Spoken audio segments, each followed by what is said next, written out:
Good morning, everyone, and welcome to the 3WG meeting being held by Three Rivers Wet Weather in February of 2021.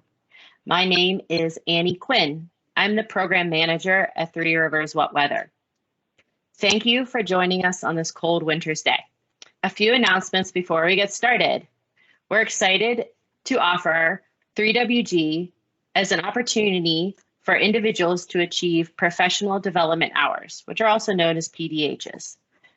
To properly request a certificate, since we're not planning on sending them to every single person that attends, because I know not everyone that attends wants one, but if you are one of the professionals that is seeking a PDH in order to meet your numbers for your biannual report, please drop your name into the chat box with PDH in either front or back of the name. Please put the name in the chat box the way in which you'd like it to appear on the certificate.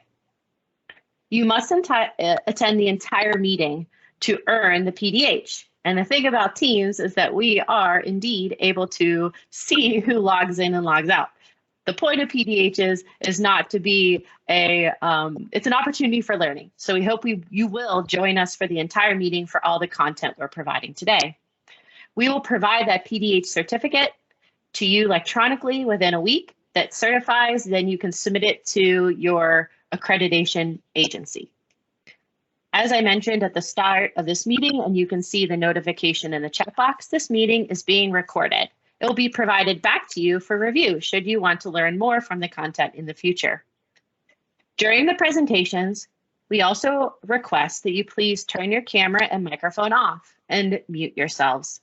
This allows us to limit the amount of background noise we have during the presentations so that we are able to properly focus on the content we're observing and learning from today.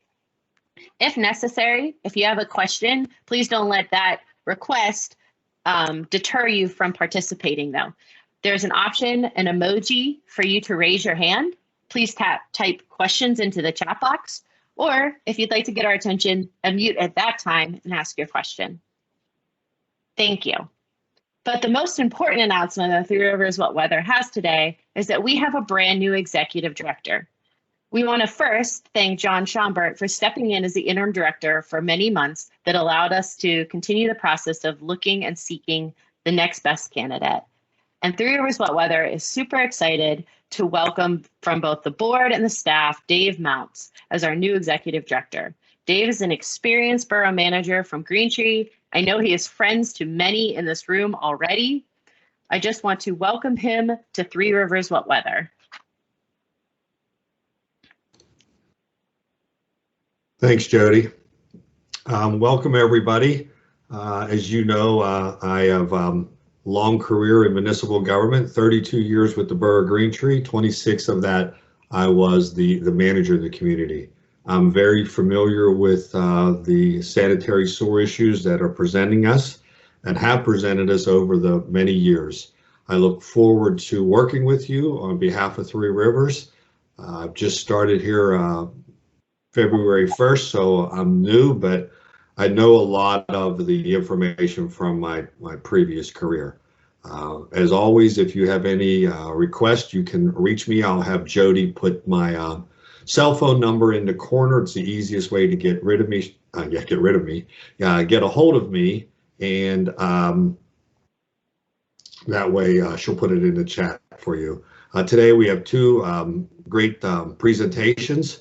The first one is from Elkasand. Alexis will be telling us about the intermunicipal government transfers of these multiple jurisdictional sewer lines.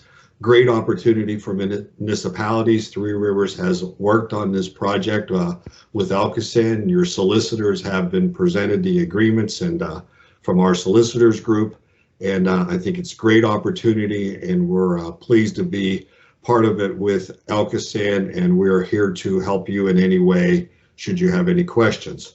The second one is a great presentation by DEP, and for that, I'll just let it go and look forward to working with you and see you around in the future. Thank you.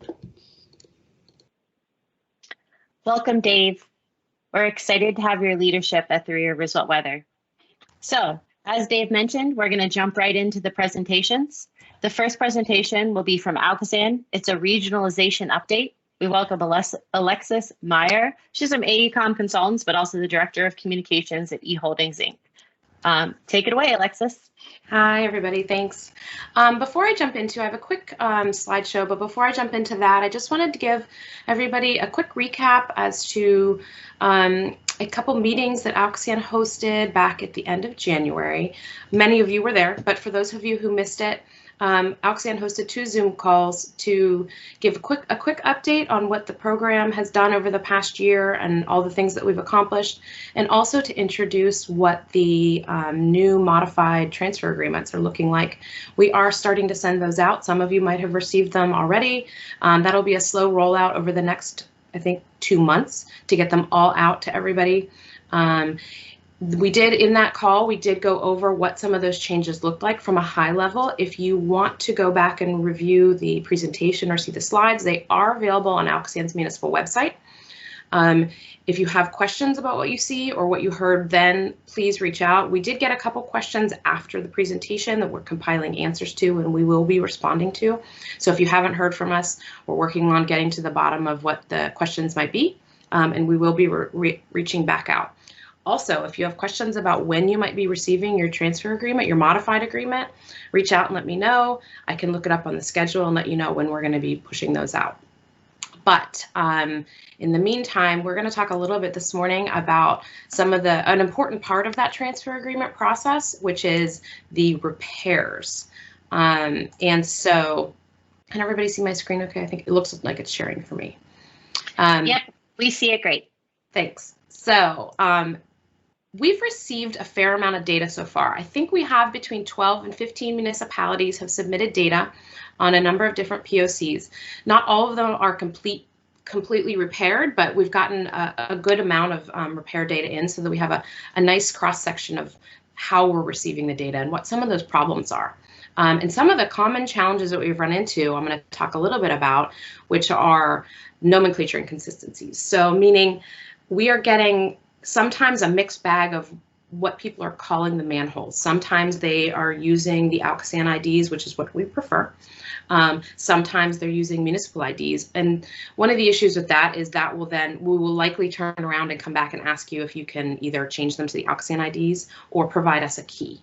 One of the other issues we're getting, not quite as common. The nomenclature one is probably the number one challenge that we have right now with the data coming in, but not providing a PACP database or providing a database in a different format that doesn't work with ALCSAN's InfoNet system. And then lastly, an example of what I mean by missing information is if somebody just submits a picture of a repair and doesn't explain what was done, where it was, or if it's a picture of just a manhole, it looks fine, but we don't actually know what you did to it. And so if you can make sure that when you're submitting your repair data, just keep these things in mind so that we don't have to come back to you and ask you to fix anything and create double work. So what I'm going to do next is talk you through a couple different samples of what some data that we've gotten so you have an idea of what some of this stuff looks like. So a recent municipality submitted a data repair submission that used our defect report tables that we submitted to you to create their own repair tracking system. And so this helps them, the municipality, keep track of what they're doing on a line-by-line basis, but it's also really useful for ALCSAN to be able to check off all the things that were repaired and make sure that it's repaired in the manner that we were hoping to get it. Also, if you do have, if you are needing the defect repair, the defect report tables in a manner you can use, so a spreadsheet or something, and you don't have that, please reach out. We can certainly provide that. So another very helpful data submission included a map markups. And so what happened here is there's a manhole that wasn't where we thought it was, or they have since put in a new manhole. So if you do have this problem when you're out in the field and you're doing a repair, please let us know. If you can provide a little context as to the location, put some notes in there about what could have changed, so we can change it on ALCSAN's database and make sure that we are showing an accurate portrayal of what everything really looks like in real time, and then also what's transferring correctly. And And then, so we are asking for videos to be submitted. So, you know, any post-repair video, please make sure you're using Alcosan's naming convention. So the Alcosan manhole IDs that we've provided to you in the defect report. Again, if you need help with that, please reach out. But we're frequently we're getting them in a WinCan project. So we are asking, if you are going to be submitting that, please submit the entire WinCan project file. It's most important to export that in the correct format. So if you're using WinCan, you can share the entire file with us, as well as the Access database that comes from WinCan. So this is just an example of a standard setup for an export from WinCan. So this screenshot shows what a PACP database would look like if it was exported from any platform. It doesn't have to just be from WinCan. So if your exported Access file database does not include the column on the left-hand side with all the different tables, then it's not in the correct format for us. So if you have a question about how that works or why yours isn't showing up the way that we're showing it here, please reach out. We can set you up with we can do a call with you, walk you through how to export it correctly. The point of all this is to not create additional work for you. So to not send data back and ask you to fix it or do it in a different format. We're not trying to create rework. We just really want to make sure that we can be efficient here. And so the more information we can share with you, we think we'll be getting stuff in a great format that we can use and import correctly into Alcosan's Infonet system. So if you have any additional questions about what you saw or when you're putting your data submission together, please reach out. Some people have submitted samples of data and to make sure they're doing it the right way. That's great. We can review it, give you feedback, explain if we are getting it in the right format, or if we have any questions or if we need additional information on stuff. As always, please reach out for questions. So you can talk to Jan anytime, or also myself, reach out and we will get back to you as soon as we can with some guidance.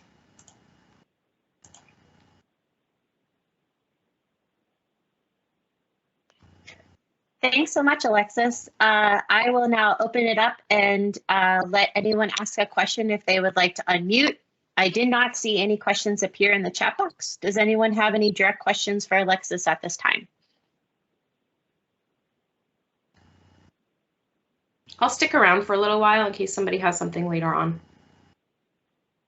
I don't see any hands raised either. So Alexis, thanks again. And now we'll jump into our second set of presentations. So, and if you still have questions, just type them in the chat box. And I believe Alexis will be staying on the meeting and able to maybe even chat back and answer or connect with you outside of the meeting. So now we're going to move to a different topic, but still an important one. We are excited to announce that today we have the Department of Environmental Protection presenting at this meeting. As you may or may not know, the state requires that the DEP produce a state water plan. And we'll learn more about the process and the parts of that in the presentation. But we are currently in a review cycle for that state water plan.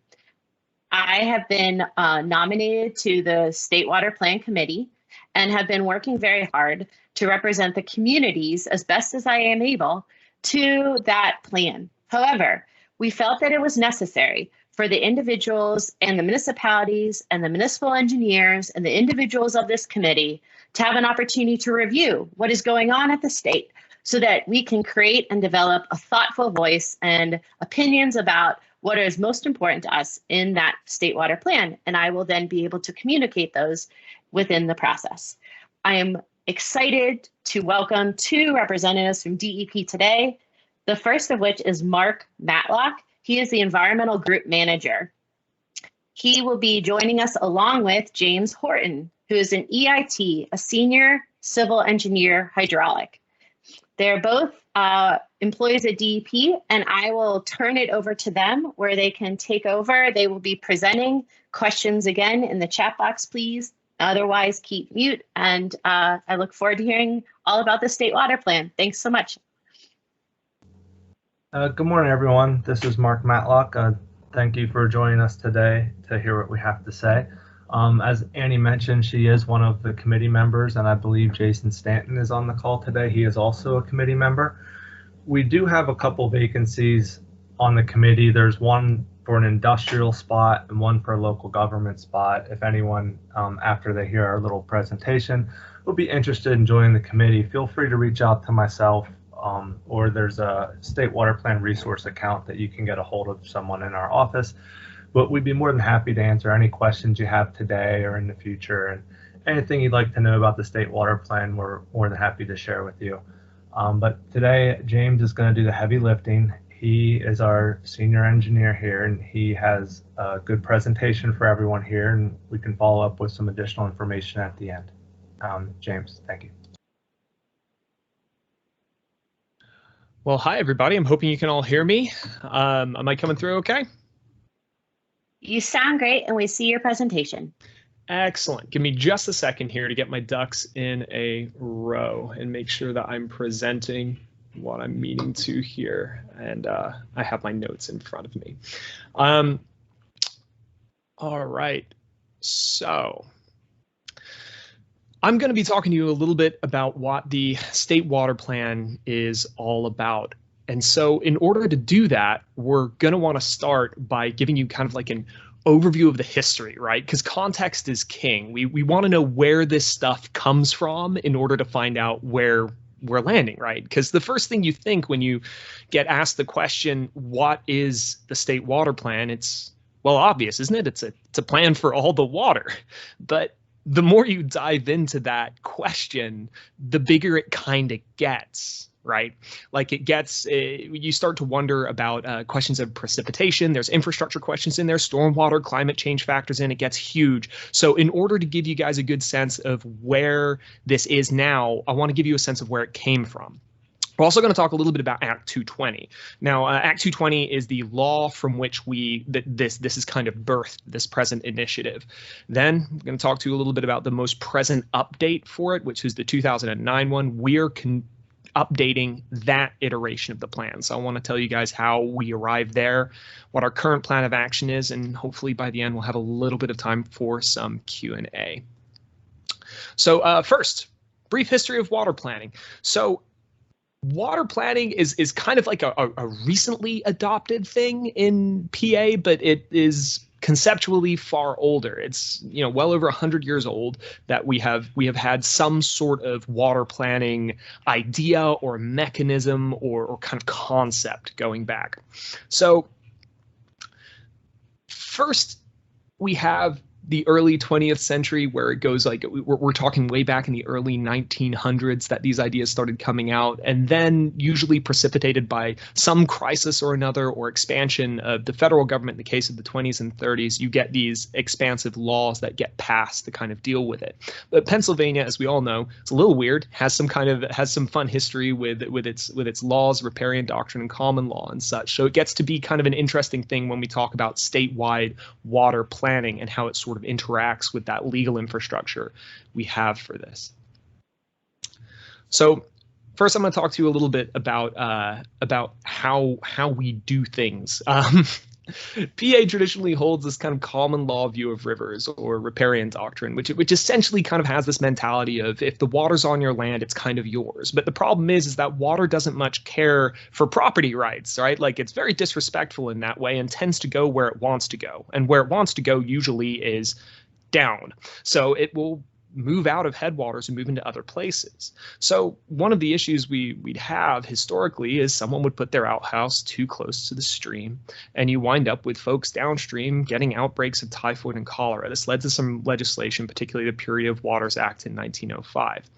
Beyond that, we started to wonder just exactly how we can catalog and control some of these water resources, and so the aptly named Controlling Water Resources Act of 1913 was passed. This was an enormous undertaking and considered records going as far back as the 1800s. So this is really the big issue that we run into with the State Water Plan, one of the major themes of it: data collection, data analysis, and then making sure that data can spread to the people and stakeholders that we need to get it to. Because as I say, water is no respecter of property rights and will go wherever it wants to go, and where it wants to go is down.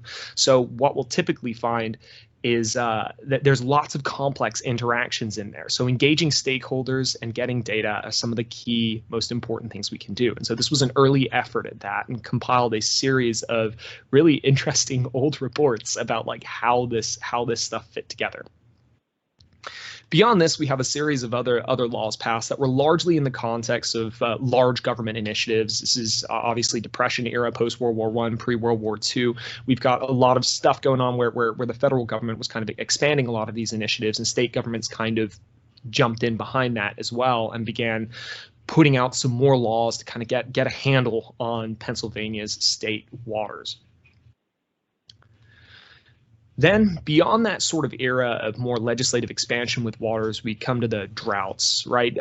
Usually Pennsylvania is kind of strange in that we are very water rich. There's lots of water here. We have a lot of underground water resources and a lot of overland water resources, thousands and thousands of miles of streams going through the state.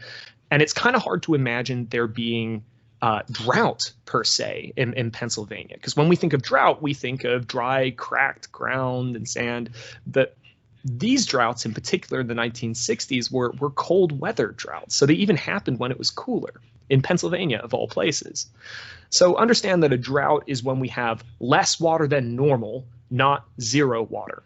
So we ran into the situation where we were experiencing these big deficits of rain in the 1960s, and it brought about a change in the kind of way we were viewing things. The Federal Water Resources Planning Act was passed in 1965 and provided with it some principles and guidance for water planning, but most importantly, grants. It provided money. So in Pennsylvania, the Interagency Water Resources Coordinating Committee, forming in 1966, outlined a basic state water resource plan. It's led to another enormous inventory to be taken, because that which is not known is not managed. So we needed to know what was going on with all the water. This took a long time because, again, Pennsylvania's got a lot of water. And even with the new tools we were acquiring over that time and the new information we were getting, it still took a long time to compile this. At the end of the day, it was the whole series of reports contained 104 watersheds and identified 20 large sub-basin volumes. It was big, a lot of work. So there was another inventory at about that time. Now we go into the 90s and early 2000s.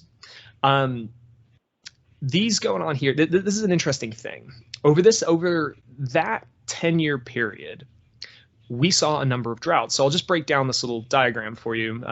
Obviously, green is good, red is bad. All the in between are gradations. We do normal, yellow for watch, orange for warning, red for emergency. Along the top are listed all of Pennsylvania's counties. And you can see a number of times where most of those counties were in red, orange, or yellow over this time period. So over this time period that can arguably be from 6 to 11 years, we had a lot of problems in PA with droughts, and this precipitated a new interest in water planning, especially since the plan we had previously that was finished in 83 was getting a little bit old, a little bit long in the tooth, and we were looking to kind of revise that. So a series of fora and commissions began to lay the groundwork for some new legislation surrounding this. This is where Act 220 comes from. Act 220 is a couple of different bills. It's the House Bill 2230 and Senate Bill 1230. It mandated the following. We want to update a water plan within 5 years and review that plan every 5 years hereafter. Water use reporting for certain water using industries was mandated. Identification of critical water planning areas as a screening process for critical area resource plans, I'll talk about that a little bit more later, were put into place, and voluntary water conservation planning was implemented. So this is the kind of framework that we're using today. This contains 16 components consisting of inventories, assessments, reviews. A lot of it was kind of getting the lay of the land because, again, that which is not known is not managed. We need to look into the data. Data is an important facet of the water plan, understanding the whole ecosystem that we're working with. And as I say, with PA, it is enormous. There's a lot of water to keep track of. So how do we do this? We have a number of roles and responsibilities effectively identified in Act 220. Act 220 requires the establishment of regional committees, of which Annie Quinn and I think we had Jason Stanton is a member of these. And this was done by dividing Pennsylvania into 6 kind of meta watersheds, big watersheds, right? So we have the Ohio, upper and lower Susquehanna, we have the Delaware, Potomac, and one for the Great Lakes as well. We have to split the Susquehanna in 2 because it's big watershed, right? So the reason for this, again, is because water doesn't really respect boundaries, political boundaries. It kind of goes where it wants to go. Where it wants to go is down. So we set up these committees, and they're composed of experts from various fields, and their goal really was to guide the development of the plan and then recommend those components to the statewide committee. So then we move along the circle here to the statewide. Again, this is the statewide committee has representatives from the different regional committees. So we're moving from regional in order to larger statewide. And the statewide committee approves and recommends approval for the adoption of the plan to the Secretary of PA-DEP, which is where we come in at the bottom of the cycle there. Then move one more over and we have the public. Now, the public is identified as a single entity here off on the left, but really they kind of surround the whole thing because we sort of need public engagement on every level as we go through this, which is what we're seeking to do. Everything involved in the state water plan is sunshined, and we are trying to be open-handed with this as much as possible. In fact, we recently had a time for public testimony as mandated in Act 220, where folks were given an opportunity to reach out to us, just anybody to talk about what they're seeing in the plan and what they think is necessary and to highlight their own priorities in it. So really, public surrounds this entire process and is baked into all elements of it. Now I want to show you this map because it's pretty cool. This is the way the regions were divided up. Now, I want to draw particular attention to poor Potter County up there in the middle. They're divided into 3 different watersheds. That means that a drop of water there could go to the Gulf of Mexico. It could go to St. Lawrence River or the Chesapeake Bay, depending on where the wind is blowing that day. It's important to recognize this because you're dealing with one county split between 3 watersheds with stakeholders that could range from other national governments to other states. They are impacted by water coming down from New York in the case of Ohio, or in the Ohio watershed, or they're busy putting water from their own headwaters into New York from their region. So it's an interesting ecosystem here, and it means that you're going to have to get involvement with people on every level, local levels, municipal levels, regional, county levels in order to involve this. This is another theme you can draw out of this presentation. It's involvement at every level. We need stakeholders from everybody to help out with this. So these were the key outputs of the 2009 plan. The framework essentially fell into 4 kind of meta tiers. Data, which is collection, consolidation, and analysis. Again, data is vitally important. That which is not known is not managed. Then we have regional components, key issues that reflected the priorities of each of the 6 planning regions. A lot of we need that sort of interaction from the regions, the people who are at the headwaters and at the downstream end. We need everybody talking to kind of get this to work. Marketing and engagement of the plan because we need the public involved on this. And last, an action agenda with recommendations. This led to the 4 outputs that you can see in front of you here: a principles document, a marketing touchstone document, a water atlas coffee table book, and web-based water use registration and reporting. So the water atlas there was a really, really popular product. It presented a lot of the information visually, which a lot of people really liked. A number of our committee members returned with their water atlases in hand because it was a neat document that they held on to for all those years. It's important not just to gather the data, it's important to share it, and it's important to make sure that it's known and in a format that is digestible for people. So that brings us up to 2009 to the present day. So we're nearly there. Thanks for keeping up with me so long here. Now, this is what we've been working on. Water management plans for oil and gas operations, WUDS and Greenport, which is our kind of infrastructure for collecting data and information from public water suppliers and oil and gas and the like. And last is water programs. First, we'll talk a little bit about water management plans. So in accordance with Act 13, oil and gas well operators need to submit permits to DEP. This includes some basic information about what we might like to know about their water. Where are they taking water from? What is the volume and peak rate of withdrawal? And any kind of other information necessary to demonstrate that the waters are being protected, both for quality and quantity. Again, because Pennsylvania has such vast water resources, it's easy to forget that at times we can struggle with quantity issues, especially at the headwaters. So this was a step of accountability that helped us to get a grip on where water is going in the state. Now, Greenport and WUDS was another product of this. So we wanted to create an Oracle database. We called it WUDS, the Water Use Data System. It's a huge database, 300 tables, 8,000 odd data fields. And this is where we collect a lot of the information from, again, public water suppliers, any large users of water. But the question is then, what do we do when we actually collect all of that data? This is where water comes in. So this was a large federal program that was designed to promote access to water use data. Now, this originally was set up as just a big pot of money and everybody got a little bit.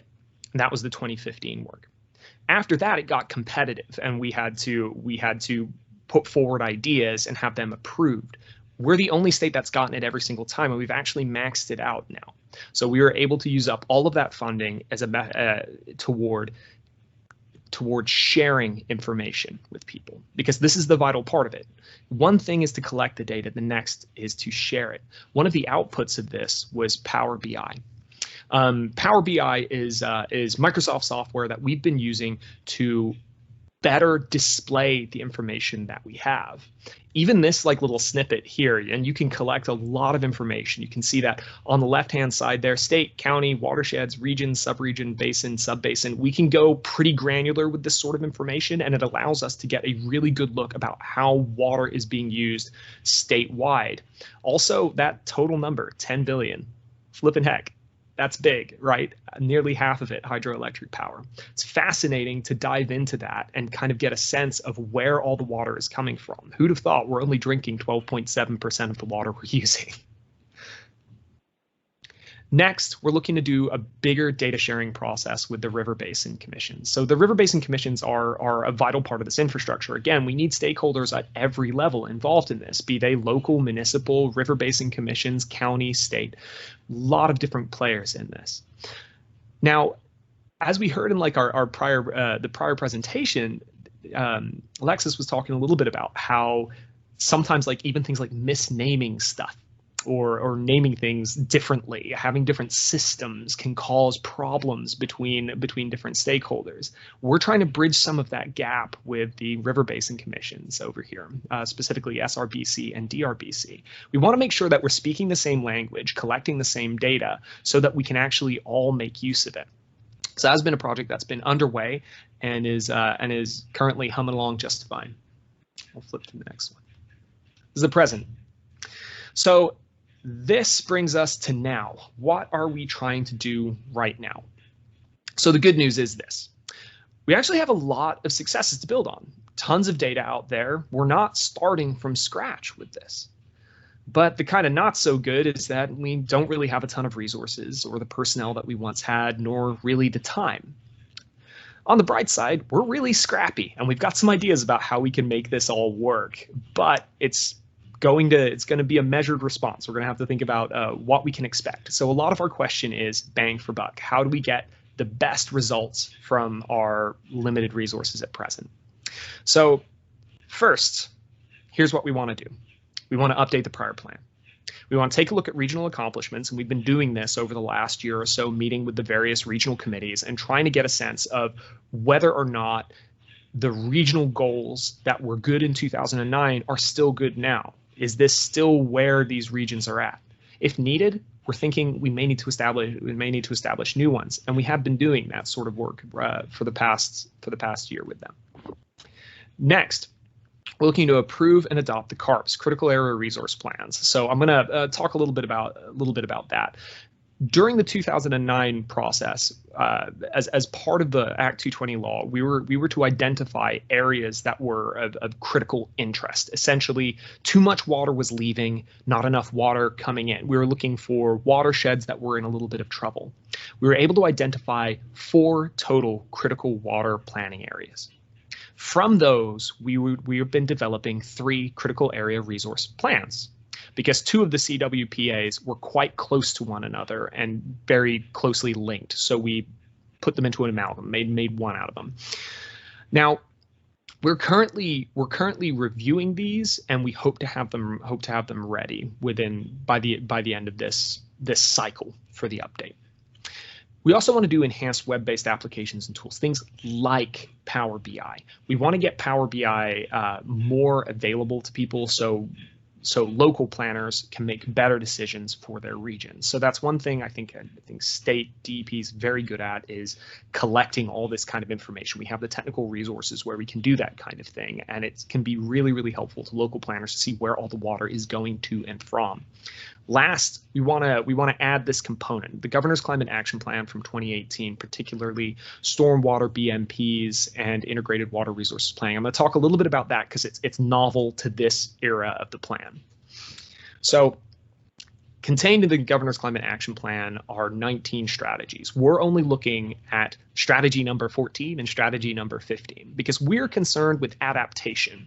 There's nothing really to do with GHGs or greenhouse gases, anything like that in our plan. What we're concerned with is how can we do adaptation and resilience, particularly with increased storminess, with increased intensity in weather events, longer stretches without rain. But overall, a larger amount of precipitation over the state. Like, how do we cope with these differences is really the question that we're asking. So we're looking into stormwater best management practices and ways that we can promote better integration with our water resources and the various stakeholders and planners that are involved in that. So a couple of examples here of kind of things we're searching that revolve around the Climate Action Plan. So first, it makes sense to do a bit of an inventory. Let's take a look at what everybody's doing. We don't want to reinvent the wheel. If somebody in a local, private, or public sector has something they want to offer to this, we want to be able to piggyback off that, make use of it, right? So we want to take a look at this. First, let's take a review. Who's doing integrated water resources planning and how can we learn from them? Who is messing with looking at BMPs and analyzing them and trying to get a sense of like what works best and how can we use their information? Next is to assess or consider variations there may be between region and statewide levels. So this is kind of a critical thing. Like, climate change is an incredibly holistic and broad thing. It can kind of encompass a lot of different facets. But what's often forgotten is that with climate change comes a lot of regional impacts, hyper-localized sort of events that can take place. How will this impact Western Pennsylvania versus Eastern Pennsylvania? Will Central Pennsylvania struggle in some way? We need to get a sort of an analysis on what sort of statewide policies work well and what is more of a regional problem that needs local solutions. Next is to identify climate adaptation strategies or tasks that have not yet been explored. Where are the novel ideas? This would be a good place for academia. If somebody's looking into methods that we have not yet looked into, we would really like to hear them and find ways that we can kind of craft a novel approach. Next is identify opportunities for collaboration that would lead towards implementing the stormwater and integrated water resources planning or water conservation strategies. We want to look, again, this is a collaborative process. We want to draw in as many people as we can, not just review them, but actually identify partners that can help us forward with it. And last is to look into the feasibility of tracking progress, right? That which is not measured is not managed. We want to have an idea what the key performance indicators are. And this is a tricky one. Again, climate change is a holistic problem. It has a number of different facets to it, but we want to identify the key ones where we can take a look at it and say, hey, this is a way to tell if we are succeeding, if we are helping the problem, or if we are not helping the problem. So that's one mode of analysis we need. We need key performance indicators. So we need to identify them first is important. So beyond these primary objectives we have, including implementing climate action plan that we're capable of doing, the adaptation elements of it, we want to look at kind of stretch goals. What are some other things that we can do, time allowing, that would really help us out? One is a long-term work and funding model. So far, the State Water Plan has had kind of a staccato implementation. There have been starts and stops, and we want to stop that. We want this to have a consistent rollout. This means that with a small team, we can be very effective because we can take on long-term projects and we can help guide committees toward generating more meaningful long-term work that is up to date and current. Especially with web-based applications and such, this can be an enormously helpful and productive process. The second is legislative, regulatory, policy, or programmatic changes. Does Act 220 need to change? Are there elements of it that are outdated or have altered in some way? Or are there better ways to work with these committees, or different parts of representation that we need to consider when we're making this plan? So that's another thing. How do we change as DEP in order to better facilitate state water planning? So here's our 2-year work plan. Here's how we're going to do it. Obviously, Q1 through Q4 of 220 have passed, and despite the challenges with Corona, we've actually been really successful. We've been doing a lot of remote working and have brought everybody together. It's actually in some ways proven very useful because it means that the committee can only have one person speaking at a given time. It's kind of allowed people to raise their hands in team meetings in order to ask questions during presentations, or type in the chat box, or provide links. It's been an incredibly useful tool for us. So over this past year, we've had several meetings with the committees, and we're now actually right on track for developing regional components and beginning to get them drafted. Now, that's going to be Q1, Q2 of 2021. So as we start to approach the summer of this year, we're going to be looking at public review, recommendations, and approvals. So that portion is going to take about a year, Q3, Q4 through Q1, Q2 of 2022. That's going to be the time when we're actually finalizing everything and polishing it, which, as you know, takes a little bit more time in the editing than it does in the drafting. Last one here is just a little bit of an overview of how this is going to work. It's kind of another helpful graphic that we're doing. So this shows where the regions interact with the statewide. The regions are going to establish their regional priorities, action plans, and take a look at the CARPs and kind of polish them and finalize them as best as possible. The statewide, though, has it in their hands to form approvals and kind of determine legislative strategy and such like that. So it's kind of passes from regional into statewide for completion. So it kind of highlights that same mentality that we've had through this. Collect the data, use the data, because that which is not known is not managed. Also engage everybody at every level that we can. There are some things that the state is going to be good at, especially with kind of the riparian doctrine and the way that local municipalities and private citizens impact their own water. So we need multi-level work here as another central theme of this. If you want to find out more, we're actually available on the Clean Water Academy. The link is there. I can put that in the chat after this presentation quickly. And I actually believe, funnily enough, it may be clickable in your screens right now. So you can go ahead and try that if it doesn't kick you out of the conversation. But you can always check that out. We've got we'll be trying to keep that updated as much as possible, and we'll have the basic overview. This type of a presentation will be available on there as well for you to check out with the State Water Plan kickoff. Last, if you want to talk to anybody, don't talk to me, talk to Mark, my boss. I'll just stitch him up the following email address or the resource account for the State Water Plan. His number is available there. Thank you very much for your time, everybody.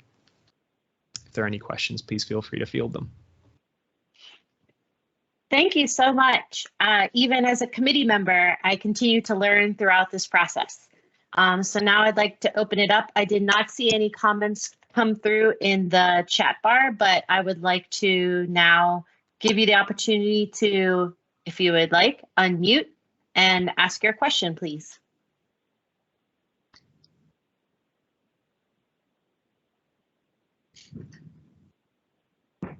Lisa Brown, I see your hand is raised. Please ask your question.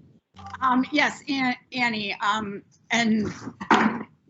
everyone from the DP. I have a question about watershed representation on these committees, and you know, they mentioned that they had openings, but I was wondering who was actually representing the water, the actual water, as in watershed organizations. Yes, there are 23 members on each committee. There's 4 representatives from county conservation districts, 2 from agricultural representing horticulture and agricultural production. There's public water supply, public wastewater, industrial and commercial, energy development and production, environment and conservation, water resources management, which includes licensed geologists, engineer, hydrologists, planners, lawyers, economists, and then local government other than county. And we also have a DEP representative and a Compact Basin representative.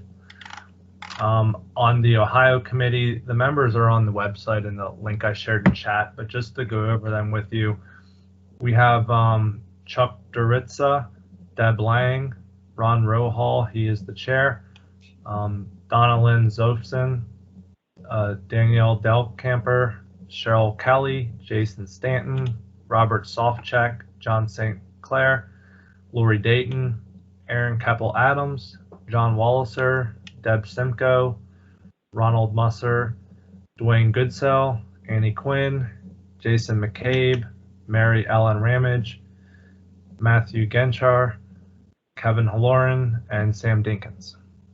Okay, thank you. Thank you. That's a very wide swath of folks and all very good. Thank you very much. Yes, and in the Ohio committee, there are 2 areas that were designated as critical water planning areas.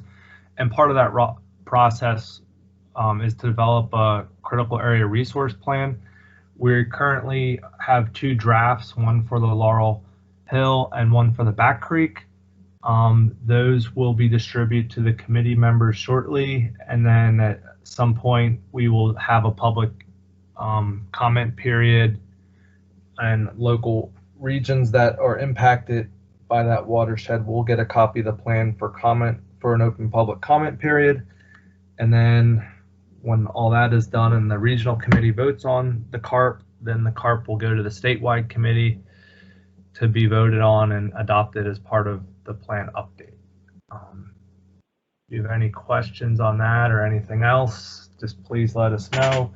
We do have our next meeting on April 27th. All of our meetings are public. At that meeting, we will be sharing what the committee has come up with as their specific regional priorities, what they have found to be unique with the region, some stormwater management objectives, and some climate change objectives. Should be a pretty good meeting, but if you'd like to reach out to us or have any other questions, feel free at any time. Mark, do you mind dropping in the date and time of that meeting into the chat box so that people are able to actively put it down, write it down? I think I got it. You said April 27th, and I have it, I know, in my calendar, but just if you could drop it in there, that'd be great. I see another hand up. Jason, please unmute and ask your question or comment as a committee person. Yeah, just a point of clarification. In the Ohio Water Resources, there is a Jason Stanton on the committee. It just happens to be my namesake that works for Pennsylvania American Water. So just want to clarify that. Yes, that's true. He has a U in his name, doesn't he? Instead of an O-N. Yes, yes. I apologize. Oh, you're correct. I actually was mistaken as well. So I'm super glad that we had that raised. And you know, those water suppliers as well as wastewater managers are vital roles within the committee. So I don't see any hands raised, but I will give it another 30 seconds to make sure anyone that would like to comment or ask a question is able to do so now.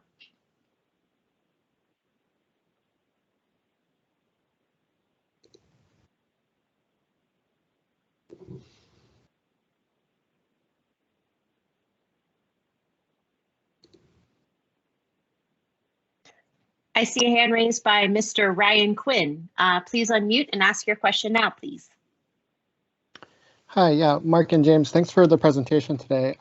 I just, while we have an opportunity to discuss it, the key performance indicators development, could you talk a little bit more about that? I know yesterday I was on a call, webinar. It was around the Delaware River and the work that the Water Center at Penn is doing to try to do water quality assessment of the stretch around Philadelphia and Camden and attainment of water quality. Is the state looking at aggregating like water quality data and that type of information at a state level or at these different planning levels? Could you talk a little bit about that? So in discussing key performance indicators, that is really more a statement of intent. Like we are seeking to get our heads around what might actually work as a good indicator for climate change and how state water planning can interact with that. There could be a number of different outcomes with that. I don't know, Mark, do you want to weigh in on that at all, or any commentary on the specific water quality inventory? I'm not sure if there's anything in the works for that. I think part of the plan was to identify some key performance indicators so we have a better idea of what to look towards. While there's maybe some basic or vague ones already identified, I think part of the process would be to identify some better ones to look at. We already, look at quantity and availability, and there might be some other gauges or networks out there that we could be looking at that we're unfamiliar with. I know there's some stuff happening in the federal government that we're just learning about now with some different tools available, and they often update some systems they have. They're updating some drought things and some other stuff. So it's part of it's just gathering the best information we have and being able to share that information with stakeholders.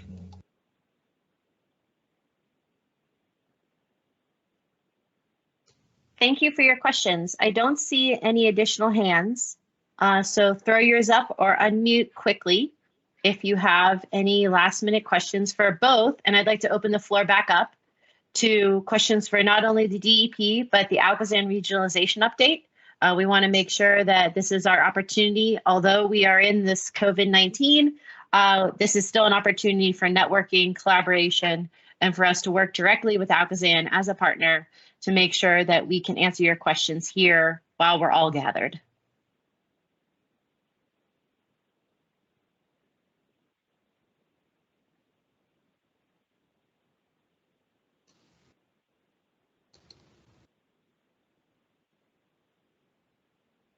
All right, without seeing any additional hands raised, I want to first thank Alakazam for their continued support of Three Rivers Wet Weather as we provide these three 3WG meetings to the communities and help to give both regional updates as well as larger statewide updates that allow us all to be better as a region. I welcome you to continue to stay and ask questions if you would like. Post questions in the comments. We will make sure to address them as quickly as possible. As I mentioned at the beginning of this meeting, it was recorded so that you were able to view it at a later time. We'll put it on YouTube and we'll provide that back to you in future minutes on so you can review it at your leisure. We also, as you may have heard at the top of the meeting, are offering professional development hours for the time you spent here today. It was necessary for you to get that certificate to drop your name with PDH before or after in the chat box for that to be something that you would receive. So make sure you do that before you leave. But otherwise, I want to thank you for your time. I look forward to continuing to partner with you in the region, and I hope you have a wonderful day despite the snow. Thanks, everyone.